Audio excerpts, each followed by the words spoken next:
Hello everyone, welcome to government exam study session में हम start करने जा रहे हैं एंशियंट हिस्ट्री का एनसीईआरटी क्लास 6 का चैप्टर 2 आखेट खाद्य संग्राहक। आखेट खाद्य संग्राहक से भोजन उत्पादक तक चैप्टर 2 है। ये क्लास 6 एनसीईआरटी हिस्ट्री की चैप्टर 2 है। ये तो स्टार्ट करते हैं, देखते हैं हमें इसमें क्या क्या डिस्कस करना है इस चैप्टर में। अगर आप अभी तक नए हैं, हमारे चैनल को सब्सक्राइब नहीं किया है तो हमारे चैनल को सब्सक्राइब करें, इसे शेयर करें अपने फ्रेंड्स के साथ जो भी स्टडी कर रहे हैं, अपने स्टडी ग्रुप में शेयर करें। जल्दी स्टार्ट करते हैं, इसमें क्या क्या हमें डिस्कस करना है। तुषार की रेल यात्रा। तुषार अपने एक रिश्तेदार की शादी में दिल्ली से चेन्नई जा रहा था। रेल में उसे खिड़की वाली सीट मिल गई, जहाँ से वह बाहर का नज़ारा देखने में मग्न हो गया। तेज दौड़ती गाड़ी से उसने देखा कि पेड़ पौधे, घर, खेत खलिहान बड़ी तेजी से पीछे की ओर छूटते चले जा रहे थे। तभी उसके चाचा ने उसके कंधे पर हाथ रखकर कहा, पता है, लोगों ने मात्र 150 साल पहले रेल की यात्रा करना शुरू की थी। बस तो इसके कुछ दशक बाद आई। तुषार सोचने लगा कि जब लोगों के पास आने जाने के लिए तेज रफ्तार वाली सवारियां नहीं थी, तो क्या वे यात्रा नहीं करते थे? क्या वे अपनी सारी जिंदगी एक ही जगह पर बिता दिया करते थे? नहीं, ऐसी बात नहीं थी। आरंभिक मानव। आखिर वे इधर उधर क्यों घूमते थे? हम उन लोगों के बारे में जानते हैं जो इस उपमहाद्वीप में 20 लाख साल पहले रहा करते थे। आज हम उन्हें आखेटक और खाद्य संग्राहक के नाम से जानते हैं। भोजन का इंतजाम करने की विधि के आधार पर उन्हें इस नाम से पुकारा जाता है। आमतौर पर खाने के लिए वे जंगली जानवरों का शिकार करते थे, मछलियाँ और चिड़ियाँ पकड़ते थे, फल फूल फल मूल दाने पौधे पत्तियाँ अंडे इकट्ठा किया करते थे। आखेटक खाद्य संग्राहक समुदायों के लोग एक जगह से दूसरी जगह पर घूमते रहते थे। ऐसा करने के कई कारण थे। पहला कारण क्या था? तो पहला कारण ये था कि अगर वे एक ही जगह पर ज़्यादा दिनों तक रहते तो आसपास के पौधों को, फलों को, जानवरों को खाकर समाप्त कर देते थे। इसलिए और भोजन की तलाश में इन्हें दूसरी जगहों पर जाना पड़ता था। दूसरा कारण था कि जानवर अपने शिकार के लिए या फिर हिरन और मवेशी अपना चारा ढूंढने के लिए एक जगह से दूसरी जगह जाया करते थे। इसलिए इन जानवरों का शिकार करने वाले लोग भी इनके पीछे जाया करते होंगे।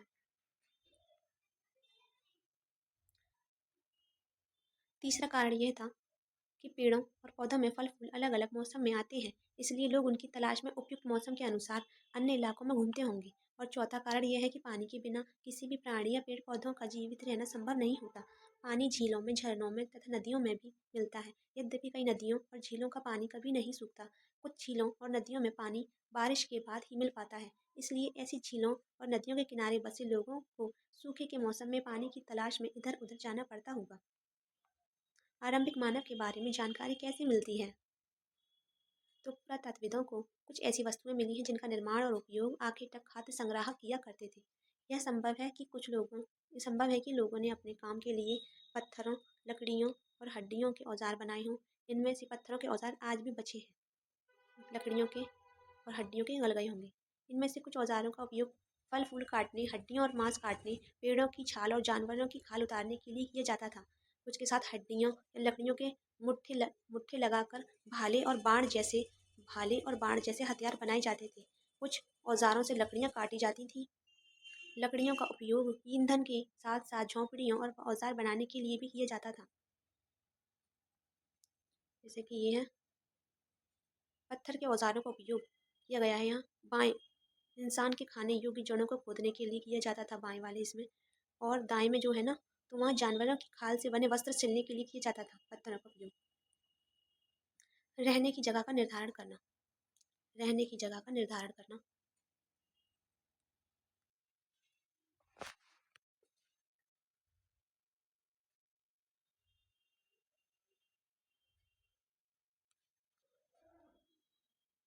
रहने की जगह निर्धारित करना। मानचित्र 2 को देखो। लाल त्रिकोण वाले स्थान वे बुरा स्थल हैं जहाँ पर आखिर तक खाद्य संग्राहकों के होने के प्रमाण मिले हैं। इनके अलावा भी और कई स्थानों पर आखिर तक और खाद्य संग्राहक रहते थे। मानचित्र में सिर्फ कुछ गिने चुने स्थान ही चिन्हित किए गए हैं। कई पुरास्थल नदियों और झीलों के किनारे पाए गए हैं। ये है लाल स्थान, जहाँ पर जैसे भीमबेटका हो गई, नर्मदा नदी घाटी, मूसी हो गया ये, और कर्नाटक वाला रीजन कुरनूल की गुफाएं हो गई। प्रपाषण काल के पूरा स्थल है यहाँ पर। यहाँ जो बॉक्स बने हैं ये तमिलनाडु में पय्यमपल्ली वाला एरिया, आंध्र तमिलनाडु के बॉर्डर पर, ये हल्लूर कर्नाटक के बॉर्डर पर, ये नवपाषाण काल के पूरा स्थल है ये। आरंभिक गांव जैसे कि इनाम गांव था, आरंभिक नगर आरंभिक नगर आधुनिक से मुंबई। महापाषाणिक स्थल, महापाषाणिक स्थल जैसे आदिल आदि चन्नलूर है। और कोलकाता ये आधुनिक नगर हो गए। और भी है इसमें जैसे कि कोल्डी हवा हो गया, नवपाषाण काल का स्थल मेहरगढ़ है, चिरांद है, मेहरगढ़ है पाकिस्तान में। और दाऊदिनी हार्डिंग है।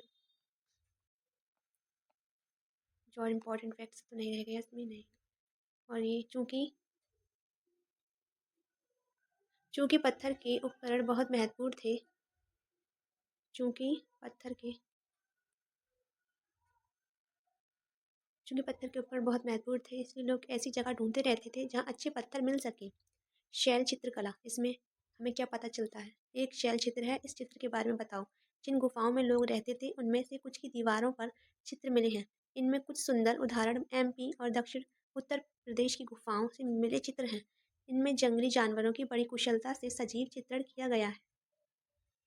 भीमबेटका यानी कि आधुनिक मध्य प्रदेश, इस पुरा स्थल पर गुफाएं व कंदराएं मिली हैं। लोग इन गुफाओं में इसलिए रहते थे क्योंकि यहाँ उन्हें बारिश, धूप और हवाओं से राहत मिलती थी। ये गुफाएं नर्मदा नदी के पास हैं।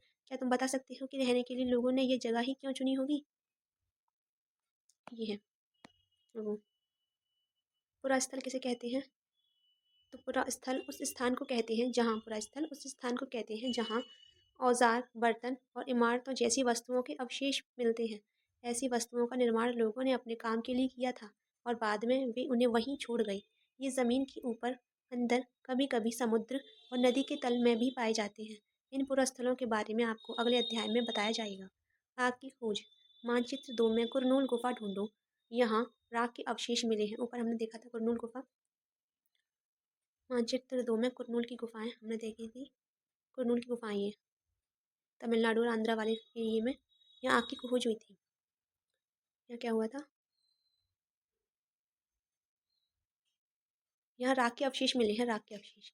इसका मतलब यह है कि आरंभिक लोग आग जलाना सीख गए थे। आग का इस्तेमाल कई कार्यों के लिए किया गया होगा, जैसे प्रकाश के लिए, मांस भूनने के लिए और खतरनाक जानवरों को दूर भगाने के लिए। आज हम आग का उपयोग किस लिए करते हैं? नाम और तिथियाँ। इसमें मतलब हमें ये क्वेश्चन करना है, पॉइंट आउट कि हम आग का प्रयोग क्यों करते हैं, हमारे लिए क्या बेनिफिशियल है आज आग। तो हमें ये पॉइंट्स कुछ कुछ इंपॉर्टेंट पॉइंट्स ढूंढने हैं। तो नाम और तिथियाँ के बारे में पता करते हैं हम। इसको थोड़ा बड़ा कर लेते हैं साइज। ओके, देन हम जिस काल के बारे में पढ़ रहे हैं, पुरातात्विदों ने उनके बड़े बड़े नाम रखे हैं। आरंभिक काल को वे पूरा पाषाण काल कहते हैं। यह दो शब्दों पुरा यानी प्राचीन और पाषाण यानी पत्थर से बना है। यह नाम पुरा स्थलों से प्राप्त पत्थर के औजारों के महत्व को बताता है। पूरा पाषाण काल 20 लाख साल पहले से 12,000 साल पहले के दौरान माना जाता है। 20 लाख साल से 12,000 साल पहले के दौरान। इस काल को भी 3 भागों में विभाजित किया जाता है, जैसे आरंभिक पुरा पाषाण, मध्य पुरा पाषाण और उत्तर पुरा पाषाण युग। यह काल एक ही बात होती है, युग या काल। मानव इतिहास की लगभग 99% कहानी इसी काल के दौरान घटित हुई। जिस काल में हमें पर्यावरणीय बदलाव मिलते हैं उसे मेसोलिथ यानी कि मध्य पाषाण युग कहते हैं। इसका समय लगभग 12,000 साल से 10,000 साल तक माना गया है। इस काल के पाषाण औजार आमतौर पर बहुत छोटे होते थे। इन्हें माइक्रोलिथ यानी लघु पाषाण कहा जाता है। प्राय इन औजारों में हड्डियों या लकड़ियों के मुट्ठे लगे हंसियाँ और आरी जैसे औजार मिलते थे। साथ साथ पूरा पाषाण युग वाले औजार भी इस दौरान बनाए जाते रहे। अगले युग की शुरुआत लगभग 10,000 साल पहले होती है। 10,000 साल पहले होती है।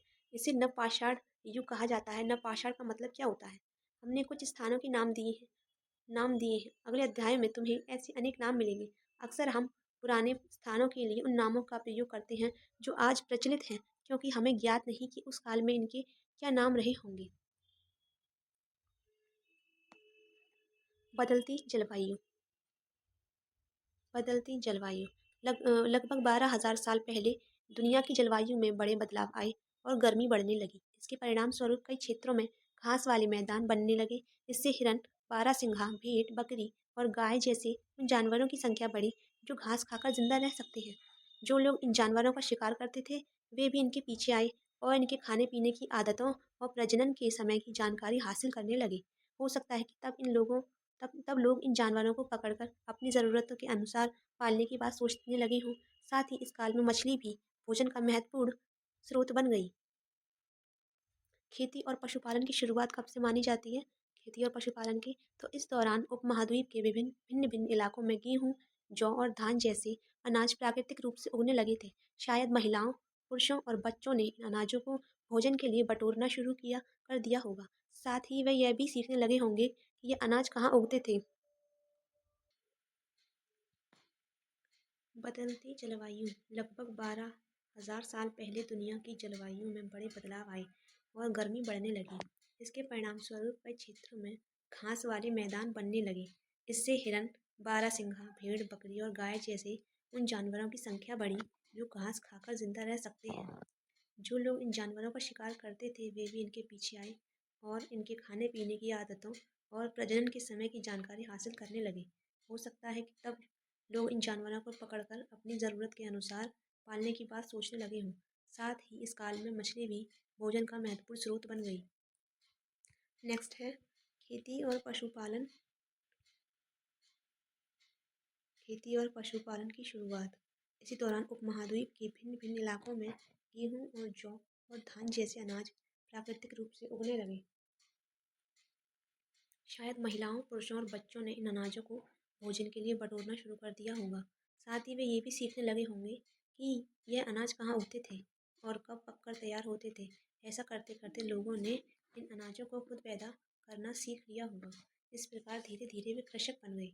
इस तरह लोगों ने अपने घरों के आसपास चारा रखकर जानवरों को आकर्षित कर उन्हें पालतू बनाया होगा। सबसे पहले जिस जंगली जानवर को पालतू बनाया गया वह कुत्ते का जंगली पूर्वज था। धीरे धीरे लोग भेड़, बकरी, गाय, सूअर जैसे जानवरों को अपने घर के नज़दीक आने को उत्साहित करने लगे। ऐसे जानवर झुंड में रहते थे और ज़्यादातर घास खाते थे। अक्सर लोग अन्य जंगली जानवरों के आक्रमण से इनकी सुरक्षा किया करते थे। इस तरह धीरे धीरे वे पशुपालक बन गए होंगे। क्या तुम बता सकती हो कि सबसे पहले कुत्तों को ही पालतू क्यों बनाया गया? बसने की प्रक्रिया। लोगों के द्वारा पौधे उगाने और जानवरों की देखभाल करने को बसने की प्रक्रिया नाम दिया गया। अपनाए गए पौधे जानवर अक्सर जंगली पौधों तथा जानवरों से भिन्न होते हैं, जिसकी वजह से ये बसने की प्रक्रिया की दिशा में अपनाए गए पौधों जानवरों का लोग चयन करते हैं। उदाहरण के तौर पर लोग उन्हीं पौधों और जानवरों का चयन करते हैं जिनके बीमार होने की संभावना कम हो। यही नहीं, लोग उन्हीं पौधों को चुनते हैं जिनसे बड़े दाने वाले अनाज पैदा होते हैं, साथ ही जिनकी मजबूत डंठलें अनाज के पके दानों के भार को संभाल सकें। ऐसे पौधों के बीजों को संभाल कर रखा जाता है ताकि फिर से उगाने के लिए उनके फूल सुरक्षित रह सकें। उन्हीं जानवरों को आगे प्रजनन के लिए चुना जाता है जो आमतौर पर अहिंसक होते हैं। इसलिए हम देखते हैं कि पाले गए जानवर तथा कृषि के लिए अपनाए गए पौधे जंगली जानवरों तथा पौधों से धीरे धीरे भिन्न होते गए। मिसाल के तौर पर जंगली जानवरों की तुलना में पालतू जानवर के दांत और सींग छोटे होते हैं। उनका ये चित्र दिया है। इन दांतों को देखो, इनमें से कौन सा जंगली सुअर का है और कौन सा पालतू सुअर का। बसने की प्रक्रिया पूरी दुनिया में धीरे धीरे चलती रही। यही करीब 12,000 साल पहले शुरू हुई होगी। वास्तव में आज हम जो भोजन करते हैं वो इसी बसने की प्रक्रिया की वजह से है। कृषि के लिए अपनाई गई सबसे प्राचीन फसलों में गेहूँ और जौ आते हैं। उसी तरह सबसे पहले पालतू बनाए गए जानवरों में कुत्ते के बाद भेड़ बकरी आती है। एक नवीन जीवन शैली। नेक्स्ट है एक नवीन जीवन शैली। तुम किसी पौधे के बीज को बोकर देखो, तुम पाओगी कि इससे विकसित होने में कुछ वक्त लगता है। इसमें कुछ दिन, महीने या फिर साल लग सकता है। इसलिए जब लोग पौधे उगाने लगे तो उनकी देखभाल के लिए उन्हें एक ही जगह पर लंबे समय तक रहना पड़ा था। बीज बोने से लेकर फसलों के पकने तक पौधों की सिंचाई करने, खरपतवार हटाने, जानवरों और चिड़ियों से उनकी सुरक्षा करने जैसे बहुत से काम शामिल थे। कटाई के बाद अनाज का उपयोग बहुत संभाल कर करना पड़ता था। अनाज को भोजन और बीज दोनों ही रूप में बचा कर रखना आवश्यक था, इसलिए लोगों को इसके भंडार की बात सोचनी पड़ी। जैसे कि ये बीज के रूप में, खाद्य के रूप में, उपहार के रूप में, भंडार के रूप में। बहुत से इलाकों में बहुत से इलाकों में लोगों ने मिट्टी के बड़े बड़े बर्तन बनाए मिट्टी के बड़े बड़े बर्तन बनाए, टोकरियाँ बुनी या फिर ज़मीन में गड्ढा खोदा। क्या तुम्हें लगता है कि शिकारी या भोजन संग्रह करने वाले बर्तन बनाते और उनका प्रयोग करते होंगे? अपने जवाब का कारण बताओ। जानवर चलते फिरते खाद्य भंडार हैं। जानवर बच्चे देते हैं जिससे उनकी संख्या बढ़ती है। अगर जानवरों की देखभाल की जाए तो उनकी संख्या तो बढ़ती ही है, उन साथ ही उनसे दूध भी प्राप्त हो सकता है, तो भोजन का अच्छा स्रोत है। यही नहीं, जानवरों से हमें मांस भी मिलता है। दूसरे शब्दों में पशुपालन भोजन के भंडार का एक तरीका है। भोजन के अतिरिक्त जानवरों से और क्या क्या मिल सकता है? आज जानवर का उपयोग किस लिए होता है? आओ प्रारंभिक कृषकों और पशुपालकों के बारे में पता करें। मानचित्र 2 पृष्ठ संख्या 13 देखो। क्या तुम्हें कई नीले वर्ग दिख रहे हैं? पता है इनमें प्रत्येक बिंदु उस जगह को दर्शाता है जहाँ पुरातात्विदों को शुरुआती कृषकों और पशुपालकों के होने के साक्ष्य मिले। ये पूरे उपमहाद्वीप में पाए गए हैं। इनमें सबसे महत्वपूर्ण पश्चिम उत्तर क्षेत्र में आधुनिक कश्मीर और पूर्वी तथा दक्षिणी भारत में पाए गए हैं। वास्तव में ये निर्दिष्ट स्थान कृषकों और पशुपालकों की बस्तियां थीं या नहीं, इसकी जांचने के लिए वैज्ञानिक खुदाई में मिले पौधों और पशुओं के हड्डियों के नमूनों का अध्ययन करते हैं। इनमें से सबसे रोचक जले हुए अनाज के दानों के अवशेष हैं। ऐसा लगता है कि गलती से या फिर जानबूझकर जलाए गए होंगे। वैज्ञानिक इन अनाजों के दानों की पहचान कर सकते हैं। इस तरह हमें पता चलता है कि इस उपमहाद्वीप के विभिन्न भागों में बहुत सारी फसलें उगाई जाती रही होंगी। वैज्ञानिक विभिन्न जानवरों की हड्डियों की पहचान भी कर सकते हैं। स्थायी जीवन की ओर पुरातात्विदों को कुछ पुरास्थलों पर झोपड़ियों और घरों के निशान मिले हैं, जैसे कि बुर्जहोम जो वर्तमान कश्मीर में है के लोग गड्ढे के नीचे घर बनाते थे जिन्हें गर्तावास कहा जाता था। इनमें उतरने के लिए सीढ़ियाँ होती थी और इससे उन्हें ठंड के मौसम में सुरक्षा मिलती होगी। पुरातात्विदों को झोंपड़ियों के अंदर और बाहर दोनों ही स्थानों पर आग जलाने की जगह मिली है। ऐसा लगता है कि लोग मौसम के अनुसार घर के अंदर या बाहर खाना पकाते होंगे। एक गर्तावास का चित्र बनाओ। बहुत सारी जगहों से पत्थर के औजार भी मिले हैं। इनमें से कई ऐसे हैं जो पुरापाषाण युगीन उपकरणों से भिन्न हैं, इसलिए इन्हें नवपाषाण युग का माना गया है। इनमें वे औजार भी हैं जिनकी धार को अधिक पैना करने के लिए उन पर पॉलिश चढ़ाई जाती थी। ओखली और मूसल का प्रयोग अनाज और वनस्पतियों से प्राप्त अन्य चीज़ों को पीसने के लिए किया जाता था। आज हजारों सालों बाद भी ओखली और मूसल का प्रयोग अनाज पीसने के लिए किया जाता है। उसी तरह प्राचीन प्रस्तर युगीन औजारों का निर्माण और प्रयोग लगातार होता रहा। कुछ औजार हड्डियों से भी बनाए जाते थे। ये रहे वो औजार जो इम्पोर्टेंट है। नवपाषाण युग के औजार हैं ये।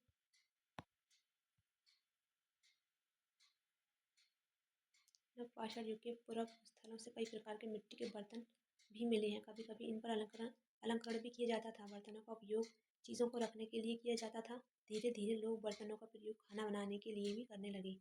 चावल, गेहूँ और दलहन जैसे अनाज अब आहार का महत्वपूर्ण हिस्सा बन गए।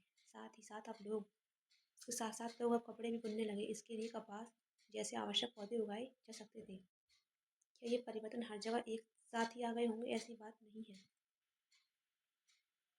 एक तरफ जहाँ कई जगहों पर स्त्री पुरुष शिकार और भोजन संग्रह करने का काम करते थे, तो अन्य जगहों पर वहीं अन्य लोगों ने हजारों सालों के दरमियान धीरे धीरे खेती और पशुपालन को अपना लिया। बहुत जगह लोग मौसम के मुताबिक बदल बदल कर अपनी जीविका चलाया करते थे। सूक्ष्म निरीक्षण मेहरगढ़ में जीवन और मृत्यु। मानचित्र 2 पृष्ठ संख्या 13। मैं मेहरगढ़ ढूंढूं। ये ईरान जाने वाले सबसे महत्वपूर्ण रास्ते बोलन दर्रे के पास एक हरा भरा समतल स्थान है। मेहरगढ़ संभवतः वह स्थान है जहाँ स्त्री पुरुषों ने इसके इलाके में सबसे पहले जौ गेहूँ उगाना और भेड़ बकरी पालना सीखा। यहाँ विभिन्न प्रकार के जानवरों की हड्डियाँ भी मिली हैं। इनमें हिरण की कहाँ पर मिली है? ये मेहरगढ़ में, ठीक है, जहाँ स्त्री पुरुषों ने सबसे पहले गेहूँ जौ और भेड़ बकरी पालना सीखा था। यहाँ विभिन्न प्रकार के जानवरों की हड्डियाँ मिली जिसमें हिरण, सुअर तथा जंगली जानवरों तथा भेड़ और बकरियों की हड्डियाँ भी प्राप्त हुई हैं। मेहरगढ़ में इसके अलावा चौकोर और आयताकार घरों के अवशेष भी मिले हैं, यानी कि चौकोर घर और आयताकार घर के अवशेष भी मिले हैं। प्रत्येक घर में 4 या उससे ज़्यादा कमरे होते थे, 4 या उससे ज़्यादा, जिनमें कुछ संभवतः भंडार के काम आते होंगे। कुछ इंपॉर्टेंट है। मेहरगढ़ के घर का चित्र है ये। कमरे शायद ऐसे दिखते होंगे। तुम जिस घर में रहते हो उसके साथ इस घर की क्या समानता है? मृत्यु के बाद सामान्यतः मृतक के सभी संबंधी उसके प्रति सम्मान जताते हैं। लोगों की आस्था है कि मृत्यु के बाद भी जीवन होता है, इसलिए कब्रों में मृतकों के साथ कुछ सामान भी रखे जाते थे। मेहरगढ़ में ऐसी कई कब्रें मिली हैं। कब्र में एक मृतक के साथ एक बकरी को दफनाया गया है। संभवतः इसे परलोक में मृतक के खाने के लिए रखा गया होगा। यह मेहरगढ़ में कब्र का चित्र। क्या तुम बकरी की कंकाल पहचान सकते हो? अन्यत्र